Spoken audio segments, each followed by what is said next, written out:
Hey guys, just before I start this video, I wanted to let you know that I am offering coaching for Gwent at the moment. If you'd be interested in some kind of one-on-one sessions with me, where I can maybe help you improve, then do get in touch. My Discord is in the description of the video, so, come and message me if you're interested in that. I do recommend it only be for sort of lower ranked players, not so much people already on pro ladder, and yeah, because you're probably not going to have that much to gain from coaching sessions, whereas if you're sort of lower ranked, maybe you're stuck in the ranks between, 15 to rank 1, something like that, then it could be very useful for you, or even lower ranked than that. But yeah, if you're interested in that, then come message me on Discord and enjoy the video. Thanks guys. Hello everyone, I'm back with another video for you today, and I might get a little bit of hate for this one, because I am going to be playing some Nilfgaard. I'm going to be playing some Masquerade Bull, Nilfgaard, an Imposter deck actually. I haven't really played much Imposter at all, to be honest, and that's with good reason. I don't think it's a particularly strong ability, especially with only 14 provisions, but it maybe has some potential. In this deck I do have a Van Hamar to synergize with it, kind of working like Graydon wildcard combo that was a thing, in patches prior at some point. But yeah, just kind of a run-of-the-mill, very poison-heavy Nilfgaard deck. That's kind of one of the only ways you can really play Nilfgaard, and have it still be quite competitive, quite strong, is with the poison package, with the fangs and the hunters and the dames, rot tosses, etc. All really, really good. The other way is obviously to do some more kind of engine-focused Damien, Stefan, Hefty Helga, soldier package, things with maybe Imperial Formation. But I'm not going to go for that stuff, so instead we've got the poison package, and yeah, pretty strong way to play. A lot of control, a lot of tool removal, obviously, and a lot of just solid cards. Of course, you can reuse Scenario with Sire and Matter to really make the opponent regret queuing into you. And yeah, you have some other neat combos like Invocation Joachim, and yeah, just decent cards all around. So it's nothing particularly new, but should be a decent way to play Imposter. I did decide to play this because of the faction challenge, or whatever they call it now, the Werecat, Year of the Werecat challenge, something like that, where you have to play one of the new leaders. So Imposter is going to be it for me, and I'll be jamming some games. Let's see how this one works. Okay, first opponent going to be Uprising. Let's get this Still over a pretty good leader to run. You can go with Mobilization, but Uprising is definitely not bad. I did a video on Northern Realms just yesterday, so go check that if you haven't. Alright, so we're on the red coin. We have the Bull, which allows us to, push pretty heavily in round 1 and maybe try to win on even if we want that. So maybe let's get rid of some of our weaker plays, maybe like the Tawny Joust. And the Thirsty Dames are really nice for activating the scenario here. You can probably get rid of either a Fangs, or, maybe even Diviner isn't going to be too useful against Northern Realms, so I think I'll get rid of that. Maybe play the Magni first, maybe not, maybe not. We'll see. We do have some ranged row-locked cards, so probably playing Magni on the front row would be good if you want to do that. I think it's okay. Get him out to start here. Not going to be very useful later on, so we can play the rest of our stuff in back row and maybe he'll get us some pretty decent value. And really the Bull here is going to be a lot of tempo, so I think you do just go ahead and play that out now. Only really getting punished by Bomb Heaver, but we're going to have a second one anyway, so it's okay if they have that. If they do, it'll be quite hard to, push this round, I imagine, although we do have Rot Tosser, so that can be quite good at interrupting the drummer. Of course. And a War Elephant, okay. Going to be quite a lot of points, but we can just, poison that if he goes for the order effect, or even if he doesn't, we can definitely get some value there, so not a problem. Not a common card either, at least I haven't seen too much of it. So we'll go ahead and throw the poison down on that. Get our Thirsty Dame value. And yeah, he's going to go with even a big gold, but that's 12 provisions versus our 14. Our 14 is going to be worth quite a bit more, I imagine, here. So let's go ahead and do another dame, I think. I'm a bit frustrated that these drummers are taking a while to be dealt with, but we'll get around to killing them, I suppose. With the rot tosser with the fangs that we have. We're very ahead in points now, so very far ahead. And that's kind of what you get with a bull round 1. A lot of pressure. And, you know, we kind of lack follow-up in some ways. We might have to play a defender or something, which wouldn't be exactly ideal. Okay, there's going to be an Anna, so I think we can use the rot tosser here to quite neatly disrupt the value here. His tactical advantage or the engineering solution didn't give him much value there because of our dames. So that's really, really nice as well. So I think I'll put it here because it disrupts the most kind of buffs from the Anna, from the drummer. Both of them get kind of denied onto that. And this realistically should be enough to win us the round on even or get us card advantage here, because a lot of points with all the dames on the board. It's kind of a shame we use both of the dames because we like maybe another one for round 3, but so far so good really. We can definitely push him here with the second scenario, and that should be kind of very difficult for him to deal with. Maybe we don't even need to play it, we can just, you know, push him down a little bit. We do have matter but don't have it in hand, so let's get rid of Diviner again. Not the best card ever, and I think at this point Magni is also a bit lackluster. That being said, we can, you know, maybe use it. So I think I'll get rid of a Fangs instead, since we don't have anything else to really work with it at the moment. Let's go ahead and immediately shuffle back our scenario. And we're just probably going to play the round out. Actually, it might have been good to get the Magni down, actually, yeah, first on the front row. Probably missed out on a point there. Realistically, that's just a misplay. And he's going to use some leader charges here, just to get ahead. Yeah, remember, if he doesn't get ahead here, or doesn't stay ahead, we're getting a card over him, so he needs to be very careful here. Okay, he's got movement. That's totally okay. I think we will play the Hunter here. I'm kind of interested in playing down to maybe Roderick Joachim, and then we can probably pick up our scenario on a draw here, and then just instantly activate it with these two guys. So we can probably afford to play everything else, you know, the lock into the Vanhamar, an invocation if he presents us a good target for that. And maybe even defender as well. Because that might not be too valuable. It might be very good. Northern Realms often struggles to deal with it, but oh, Crow's Eye, okay. That is a rare thing to see for sure. We would kind of like the card if we can get it, ideally. So I think I'm going to wait for this Trident to be boosted. We could do kind of a neat little play with the Imposter, Vanhamar, and then Defender boosting the Trident. I kind of like that idea. But maybe we shouldn't do it. I think I kind of am interested in using the Imposter here. I mean, we're not going to get Vanhamar value this round otherwise, and this is a good target for Vanhamar. Really, really good target. So I think I will just go for this right now. And we obviously get the boost there as well, which is quite nice for us.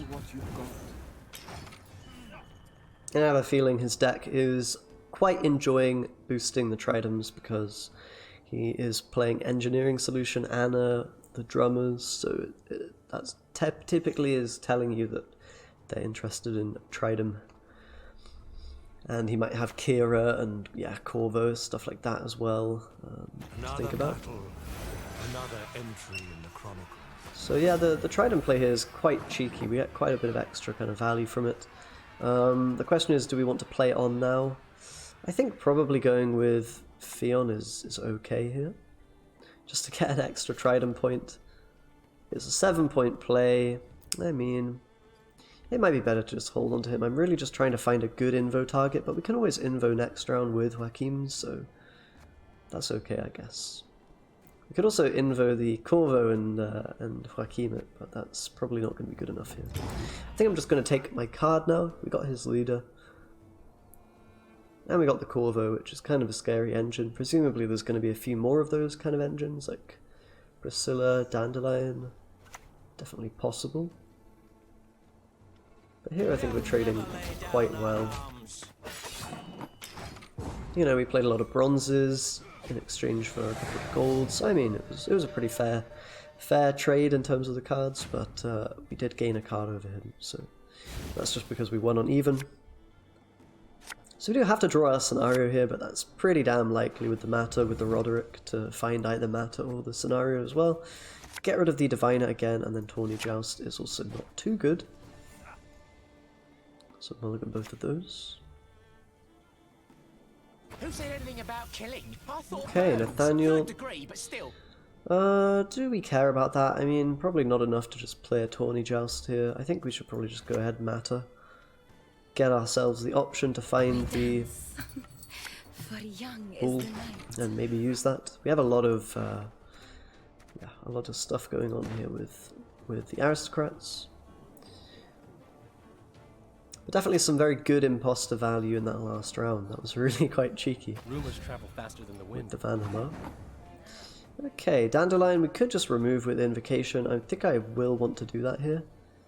I'm a bit worried about that getting a lot of value. It will mean I pull it with Joachim, which isn't really the best target. That's the one downside. So we could actually think about just getting down an early bull and trying to poison here. Maybe that's the way to win. It's a bit risky because he could have artifact removal. But I think even if he does, it's not the end of the world. But yeah, maybe playing Defender first is good. We could also protect the Dame. I think he probably won't have that stuff. So I think we'll probably play Joachim here, and then that will enable us to go with the Yen if we need to, without pulling one of his units. So let's just do that. And it will also give us a Fangs here, which is very nice, of course, allowing us to immediately poison, yeah, maybe a Priscilla, I think. It's going to be more valuable than a Dandelion right now. And we can also play around Igni by putting this guy on the front row and putting everything else in the back so that he can't Igni the 12. If he has it. We should keep these scores open, I guess, just in case. But yeah, that's going to be a win. Pretty easy, pretty convincing. Not too shabby. Let's jump into another one and see if we can do it again. And now time for a bit of Skellige. Ritual, so it could be Lippy. It probably is Lippy more often than not. We got another red coin, which is quite nice. And again, scenario in hand with aristocrats. So that's really good for us. Allows us to put a lot of pressure on if we want. And I'm pretty happy with the hand. We could get rid of a Thirsty Dame if we don't want, you know, to play 2 here. It'd be quite a good top deck later, so I think I'm happy to get rid of that. Magni is a good draw. And everything else I'm quite happy with. I think I'm going to keep. We have Invocation as well, which we could maybe use to steal away his Ceres, if he plays it. And honestly, we might not use the scenario here because he's going to have a lot of tempo with the Roach, with the potentially Knickers as well, and he won the coin flip. He has the tactical advantage, so probably we won't go for the same approach as last game. We'll just kind of take it more relaxed. I think I'm going to go on the front row again though with my Magni, because we probably will want to lock if we're going to play the Hunter. And we can even Invocation on Roach. That's not, you know, not a terrible Invocation against Lippy, just because you deny them 3 points later and get 3 points later yourself, so kind of not terrible. It's like a 3-point play now and then 6 points carryover, which is quite reasonable actually.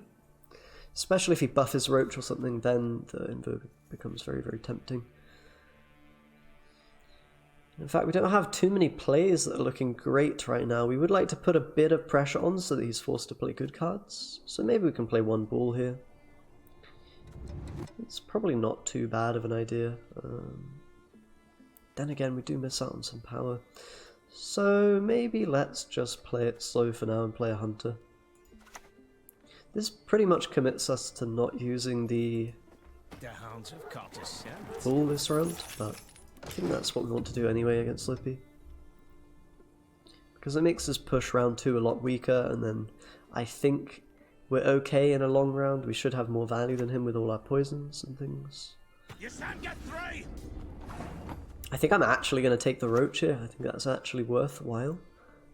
We could think about getting rid of a Ceres later as well, but I think we'll probably more likely need the tempo. The Roach actually does come out now. That's something I have never even come across. So that's interesting. But it does actually, you know, work quite nicely with our Asaya here, because we can shuffle Roach back if we don't want to shuffle a scenario, so that makes Asaya just a 9-point play, possibly.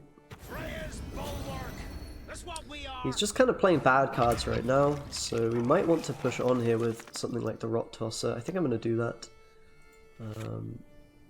Or even a Thirsty Dame, to be honest with you. I think we could afford to do it. We just want to really see some of his power. You know, maybe a Ceres, for example, or one of the good cards, so that we don't have to deal with that in round 2. Because, you know, we do have a scenario for round 2, but it's not going to be that great to use. Alright, I think I'll go with the Rot Tosser now. We should have enough points here, I think, with... actually, maybe not. We might have to go with a Joachim if he passes, which won't be the end of the world, but yeah. We're kind of happy if he passes, because then we get that long round and there won't be too much to worry about at that point. Okay, Totem's a good one to see. And actually, doesn't have space on the row for the second unit there, which is pretty good news for us. So we can go ahead and play this Poison. It's effectively 9 because he's gaining a Vitality. And that'll put us to a pretty clean 27. So we should be able to take it reasonably easy with probably Vincent. I mean, Vincent's kind of expensive, but I don't think it matters too much. Most likely he'll play another card here, and since he played Totem there, it means his hand is getting... We're getting down to the very good cards, so he's probably going to also have, you know, some quite strong stuff left there. And him missing the 4 points makes me a bit more tempted to push on here. Just kind of trading my unit here, the Cupbearer, for one of his cards, and it is going to be Decree. That's really good news for us. For sure.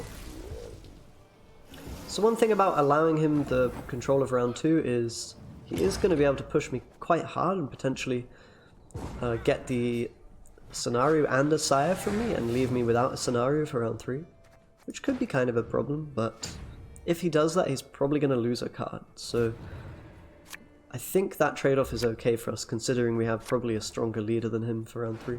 And he used Royal Decree, which means there's no double Ceres coming. That's pretty unlikely anyway. Alright, I think we should probably get rid of a Fangs or a Rot Tosser here. We need to look for another Aristocrat. And there is an Aristocrat. So with that, I'm probably fine to keep. Could also mulligan, but... you know, what are we going to find at this point? I mean, there's some good stuff. I'd rather just kind of keep, because this hand is pretty good for defending the bleed without committing too many of my resources. Step careful there. That being said, Ceres is a pretty intimidating amount of points, so I think I will just have to go with my Bull kind of immediately. That being said, maybe I don't have to. Magni is more value to get down early, so I'll just do it. The later we play that, the weaker it's going to be, so I think he's most likely going to push in pretty hard here, right? Okay, he'll just kill that. So we don't have to worry too much. Alright, we'll just play the scenario now then. Let's dance, dance till the sun sings its morning And with a song. Joachim, we'll have enough to catch up for sure. If he passes. We do need to then find the matter. So there's definitely ways our hand here can not enable the, you know, the good stuff. I think I will play a Joachim. It's a bit risky, but you know, we could find like a Vanhamar or something, which can be awkward. With that in mind, it might be better to lock first with the Hunter, just in case we find Vanhamar. I'm also a bit worried about finding the matter, because we would like that for later. But maybe we could go with it now as well. Kind of tricky. I don't want to look like a fool, so I think I'll play the Hunter first. We'll have to play it anyway at some point. I think we'll be okay here. We've still got that leader, which is going to be most likely more points than his, especially if there's a big unit at the end, you know, maybe the Champion of Svalbard that he has in the graveyard. Ready. Beg for death. I think now is our Joaquin play because we're going to be able to get ahead here, I think. He's playing quite low to the ground, which means my poisons don't get really too much value, which is a bit of a shame. Drinking can be hazardous to your health. But, you know, it is what it is. This will get us ahead now. I probably should have played around Igni here. That was a bit of a mistake. Should have played this Fangs on the back row. Because if he does have Igni, then, you know, that's a bit painful. And could have been avoided for sure. But yeah, we should be in an okay spot here. Even if we have to use a Sire now at this point, we're probably going to be able to win without reusing Scenario. But if he gives us the option to do that, then we're also pretty happy. So we'll see what we draw here. If we get Matter, then we're going to go for that double Scenario. We'd also probably need to draw an Aristocrat to want to do that. So maybe a Roderick. Otherwise, we can just mulligan the, you know, put the Roach back in deck for 3 points. Let's see what we get. We'll get rid of the Joust and then probably Rot Toss, I suppose, here. Then we get Vanhammer. Okay, so we don't go for the double Scenario, we just instead go for Roach, which we stole from the opponent. I quite like that. Quite cheeky. And we do have Last Say, so that's pretty nice. I guess we can start with Roach. Asaya Roach. Yeah. Not really any need not to. I suppose we could shuffle back from him if we wanted to, but yeah, he can probably get the Ceres with Matter. So maybe there was an arguable play there where we actually Asaya back his Ceres so that it gets lippied, you know, and is dealt with. We can also look at his graveyard now and kind of see what he's got left, which is quite nice. I think we'll play Defender now.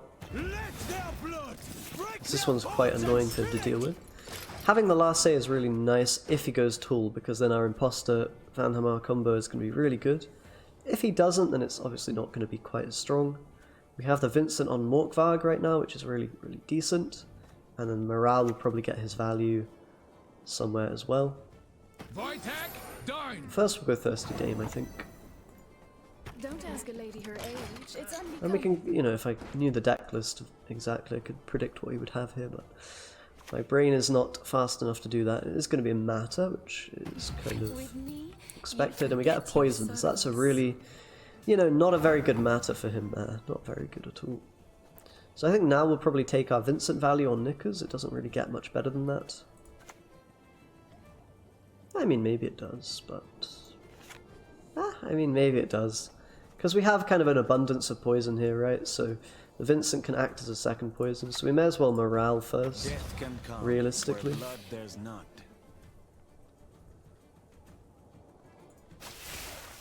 This is probably correct. I mean, if we assume the Morale would die, then it'd be better not to do this, but I think this way is right. And we'll see. Not having a Scenario kind of hurts us a bit, but it is what it is. This is a lot of points. This is certainly a lot of points. So I think now we'll just go with another Fangs. Take that value, may as well. We're quite a bit behind in points, but we do have Leader at the moment, and of course Morale on the board. And we can answer any big units there are with the Leader Vanhammer combo, so we're definitely not out of it yet. We're not out of it. Delirium is not super strong. Alright, so you know, we can go for the Imposter on Matter here, but I think we're probably just best first using our Vincent. That's my impression.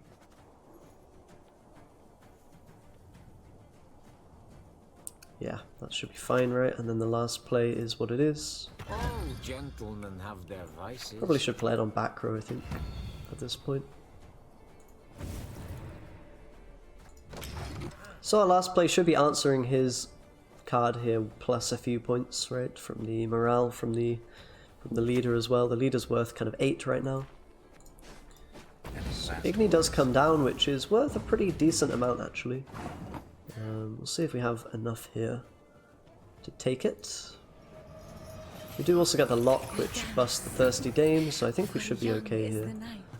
It's going to be quite a close one though, of course. I think going for the Asaya on the Ceres would have actually made it not as close. But yeah, we do end up winning. Pretty close one. We didn't have our second scenario as well, which is, you know, also a pretty big deal. But yeah, a win is a win. And yeah, the deck seems pretty decent, pretty strong. I mean, Nilfgaard is with the double scenario if you're not running into bomb heavers. And it's a pretty toxic archetype. I know a lot of people don't like it, but it is what it is. Anyhow, thanks a lot for watching, guys. Stay safe out there, enjoy the rest of your day, and thanks a lot for watching. Bye-bye.